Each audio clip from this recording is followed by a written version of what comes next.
an bɛ aw fo wagati bɛɛ aw ka cɛsiri n'a ka timinandiya la an ka kunnafoniw lamɛnliw kosɔn ka ɲinɛ aw fɛ fɛnɛ an ka kunnafoniw hali bi a ka a lamɛn aw kana zappe ka tɛmɛ walasa a bɛ se ka walawalali ni faamuyali caman sɔrɔ an ka kunnafoni ditaw la.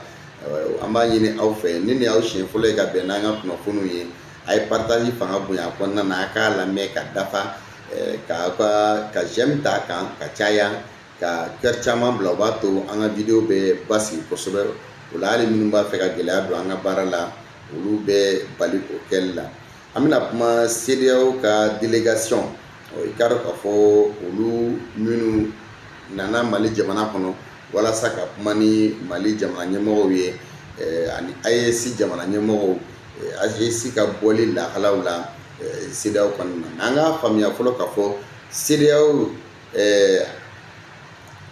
Faransi ka baarakɛminɛ don, Union européenne ka baarakɛminɛ don. CEDEAO mana wuli sira o sira kan k'a fɔ ko a bɛna ka na danaya ɲini ye mɔgɔ tɛ danaya da CEDEAO kan parce que ni i dara CEDEAO la a bɛ i n'a fɔ ni mɔgɔ min sɔnna ka jɛ kɛ ni sitanɛ ye i y'a faamuya. Ni i dara CEDEAO la a bɛ i n'a fɔ i yɛrɛ sɔnna k'i juru don i nun na k'i yɛrɛ di Faransi ani tubabu ma parce que mɔgɔ minnu bɛ CEDEAO kɔnɔ e ka yecogoya la golofinmanw don farafinna masakɛw don mais hakilina minnu bɛ u la o hakilina tɛ ɲɛsin jama ka ɲɛtaga ma. CEDEAO ye jamana 15 de a jamana 15 jamana 3 de bɔra a la Mali, Burkina ani Niger. O bɔlen a la o bɛ CEDEAO kɛ jamana 12 de ye. Bon n'i dun y'a jateminɛ Mali, Burkina, Niger ni jamana kelen kelenna bɛɛ CEDEAO tun bɛ min sɔrɔ ni jamana ninnu bolo o ye sefawari miliyari 45 de ye san kɔnɔ. CEDEAO tun bɛ min sɔrɔ wɛrɛw sen t'o la dɛ. Bakuruba sɔrɔ dɔ la ne ye sɔrɔ fan kelen dɔrɔn de ta k'o ɲɛfɔ. Bon réunion min kɛra n'o ye lajɛ ye AES ka cidenw ani CEDEAO ka cidenw ni ɲɔgɔn cɛ. Bon a bɛɛ kun ye pour que ka se ka AES lasegin CEDEAO tɔn kɔnɔna na. Mais AES lajɛrɛ in kun fɛnɛ ye pour que ni AES jamana ninnu bɛ bɔ Mali, Burkina, Niger u kan ka bɔ sira minnu kan bɛnkan minnu kan. Mais ne bɛ fɛn min fɔ fɔlɔ o de ye k'a fɔ Mali autorités ye u kan ka u yɛrɛ cogo dɔn kosɛbɛ. Parce que dealer avec la CEDEAO c'est comme si tu signes ton arrêt de mort parce que c'est la France, c'est l'Union européenne, c'est l'Europe. Accepter de travailler avec la CEDEAO dans le contexte actuel, c'est comme si tu signes un pacte avec le diable.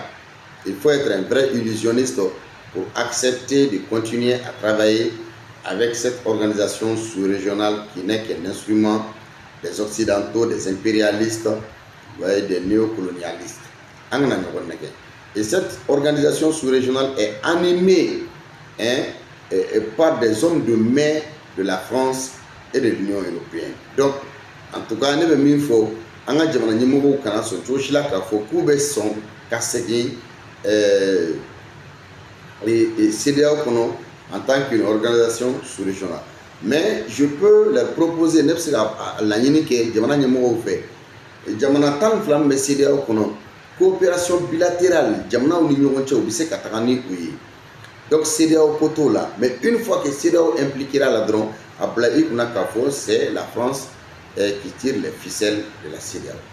Maintenant u ye communiqué conjoint min kɛ u ka ɲɔgɔn ye la min y'o ɲɛfɔ aw ye parce que négociation n'o ye sigi ka kumaw ye u bɛna kuma jamana bɛɛ ka nafa kan. Donc u bɛ jamana bɛɛ ka nafa kan Confédération des États du Sahel olu ka bɔli la. Donc u bɛna kuma CEDEAO ni AES kan ka baara kɛ cogo min. Au début CEDEAO dont les ficelles sont tirées par la France o tun ye AES kɛ i n'a fɔ ko théâtre bɔyɔrɔ ka an ka jamana ɲɛmɔgɔw sous-estimer ka AES yɛrɛ sous-estimer. Au jour d'aujourd'hui CEDEAO ɲɛmɔgɔw minnu ye Faransi ye o minnu ye farafin minnu bɛ ka a ɲɛmɔgɔya la o olu bi in na u nana faamuya k'a fɔ AES ka girin bi ka tɛmɛ hali CEDEAO yɛrɛ kan. Donc sigi ka kuma min kɛra ministre des affaires étrangères minnu bɛ confédération de l'AEC kɔnɔ ani CEDEAO commission président ni o ye Umar Ture u ka sigi ka fɔ kɛra ka kɛɲɛ ni mɛ kalo tile 12 ye san 2025 o kɛra Bamakɔ yan donc Mali, Burkina, Niger o minisiriw tun b'a kɛnɛ kan u ka hakili falenfalenw kɔnɔna na fan fila bɛɛ jɛra ni a ye k'a fɔ conclusion kɔnɔna na ani consultation minnu bɛ kɛ ɲɔgɔn ye minnu bɛna kɛ a kun ye négociation minnu bɛna kɛ confédération de l'Alliance des États du Sahel ani CEDEAO ni ɲɔgɔn cɛ bon u kumana fɛn damadama kan o bɛ tali kɛ aspect politique kan aspect diplomatique administratif et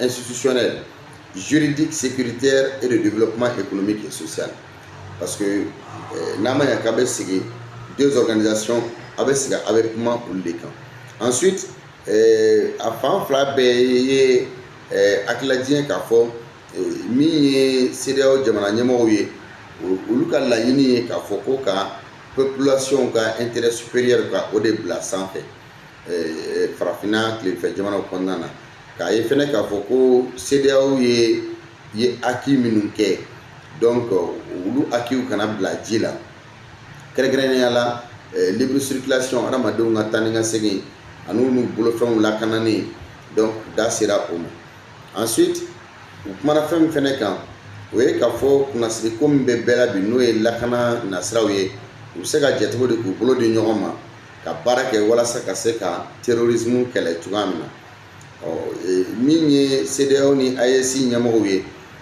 kɔni ye ɲɔgɔn fo ka ɲɔgɔn waleɲuman dɔn ka yira k'a fɔ u ye siga kuma minnu kɛ siga kuma ninnu halisa u bɛna to sen na min bɛ se k'a to population ka intérêt o bɛ se ka sabati donc n bɛ na a yɔrɔnin kalan nanzarakan na pour que mɔgɔw ka se k'a faamuya en prélude aux négociations portant sur les questions d'intérêt commun suite au retrait des États membres de la Confédération des États du Sahel AES de la CEDEAO, des consultations entre les ministres des Affaires étrangères de la Confédération AES et le président de la Commission CEDEAO se sont tenues le 22 mai 2025 à Bamako, République du Mali. 2. Au cours des échanges, les deux parties ont adopté le relevé des conclusions des consultations en vue du lancement des négociations entre la Confédération AES et la CEDEAO.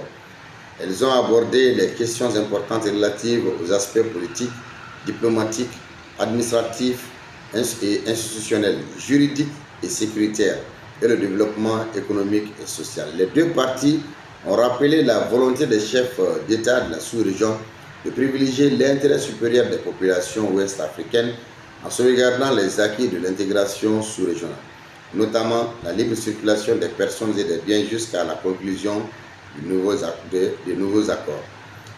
4. Les parties ont exprimé une préoccupation commune sur la situation sécuritaire et sont convenues de l'urgence de travailler à créer les conditions nécessaires à une coopération efficace dans le cadre de la lutte contre le terrorisme. 5. Les parties ont salué l'esprit de fraternité et de responsabilité qui a animé ces premiers échanges directs et sont convenus de les poursuivre, guidés en permanence par des intérêts de population ouest-africaine. Fait à Bamako, le 22 mai 2025. Ibina Famia ni yoro de la kafo Mali, Burkina et Niger kafo CEDEAO jamana ye jamana nunu ta sɛbɛ la c'est-à-dire français jamana nunu sɛbɛ dɔn Europe jamana nunu o ye néocolonialiste ye u ye jamana nunu sɛbɛ dɔn parce que au début u tun ye jamana nunu kɛ i n'a fɔ fɛnlankolonw de bon i bɛna ye k'a fɔ kabiri ni annonce kɛra k'a fɔ le 29 janvier tɛmɛlen janvier kalo tile 29 tɛmɛlen k'a fɔ AES jamana saba ye bɔra CEDEAO la pewu min ye AES ka délégation dɔ ye ministère des affaires étrangères u ni ye u ni CEDEAO ka sigi fɔlɔ ye walasa cogoya min na u bɛna se ka baara kɛ hakilina minnu kɔnɔna na bon donc texte minnu bɛ yen nɔ n'o o ye sɛbɛnfuraw ye donc sɛbɛnfura baara bɛɛ ka kun cɛ bɛɛ ka jɛ ɲɔgɔn ma mais bɛɛ b'a dɔn k'a fɔ min ye CEDEAO ye terrorisme min yɛrɛ filɛ nin ye CEDEAO y'a kɔkɔrɔma donbagaba ye parce que terrorisme filɛ nin ye terrorisme lié mais français de la direct à l'Union européenne et États-Unis. Parce qu'ils ont créé le terrorisme pour que kase kuka memis que jamana to kan diɲɛ kɔnɔ. Bon, n'i ye CEDEAO ta k'a lajɛ, CEDEAO bɛ terrorisme fɛn fɛn bɛ Sahel kɔnɔ n'o ye an bɛ se k'a fɔ yɛrɛ terrorisme o ye u yɛrɛ ka tɔgɔ dilen mais en réalité autant ka mercenaires de don minnu bɛ an ka jamanaw déstabiliser wagati bɛɛ. Mais min y'an ka jamana ɲɛmɔgɔw ye AES peuple ka nafa kama u y'a ɲini ka bɔ ni organisation mafieuse nin na ni o ye nin tɔn ye. Hakilila jiginna fɛnɛ, la souveraineté n'est pas à négocier. Souveraineté tɛ négocier, yɛrɛmahɔrɔnya tɛ négocier. Donc min ye AES jamanaw ye u ka bien financier comme matériel, c'est-à-dire u ka sɔrɔ minnu bɛ CEDEAO kɔnɔ u b'a bɛɛ récupérer k'u sen bɔ a la. Bon, o dun n'o kɛra o tɛ Faransi nafa. Non seulement n'i y'a lajɛ Faransi bɛ ka double jeu kɛ, a bɛ CEDEAO bila ka na delili kɛ, mais a bɛ mercenaires bila ani légionnaires olu bɛ taa an ka mɔgɔw attaquer. Bon, c'est pourquoi n'i y'a ye o ka ɲɔgɔn ye sen fɛ AES drapeau ni CEDEAO drapeau a sigira ɲɔgɔn kɛrɛfɛ. Bon, nin b'a yira k'a fɔ AES population tɛna na sɔn bilen k'a fɔ ko hali ni jamana ɲɛmɔgɔw jɛra n'a ye AES jamanadenw tɛna na jɛ n'a ye ko AES ka segin ka don CEDEAO kɔnɔna na. Bon, n'i ye sous-région ouest africaine yɛrɛ ta k'a lajɛ, farafinna tilefɛ jamanaw n'i y'olu ta k'a lajɛ, i bɛna ye k'a fɔ CEDEAO ni AES, mais AES bilama ka girin ni CEDEAO ye sira bɛɛ kan. Bon, min ye ni lajɛ in fɛnɛ a kun ye ka mécanisme de coopération CEDEAO AES u bɛna se ka baara kɛ ɲɔgɔn fɛ cogoya min na. Mais n bɛ segin a kan o yɔrɔ la ne b'a ɲini AES jamana ɲɛmɔgɔw fɛ u kana baara kɛ ni CEDEAO ye. U kɔni bɛ se ka baara kɛ CEDEAO jamana minnu bɛ yen jamana in kelen-kelen na u bɛ se ka baara kɛ n'o ye, mais u kana baara kɛ ni CEDEAO ye en tant qu'organisation sous-régionale. Parce que perte de temps de don. AES mana fɔ k'a bɛ baara kɛ ni CEDEAO, c'est une perte de temps. Parce que Angleterre bɛ bɔ Union européenne kɔnɔ wagati min na o fɛnɛ kumaw cayara mais olu bɔra gɛlɛya ma k'a la. Bon, maintenant France b'a fɛ ka na ni CEDEAO de ye ka comme toujours a bɛ dogo kɔfɛ CEDEAO mana dun pour que ka se k'an ka kanw attaquer. Parce que n'i y'a jateminɛ CEDEAO une organisation qui avait décidé en son temps de s'attaquer au Niger, une organisation qui a sanctionné le Mali, des sanctions inhumaines illégitimes. Donc i tɛ se ka tɔn tɛ se k'o ta ka ɲɛsin i ma i ka tila ka baara kɛ n'o tɔn ye. Donc Mali bɔli CEDEAO la, Burkina bɔli, Niger bɔli fɛn ma ɲa ka tɛmɛ a kan.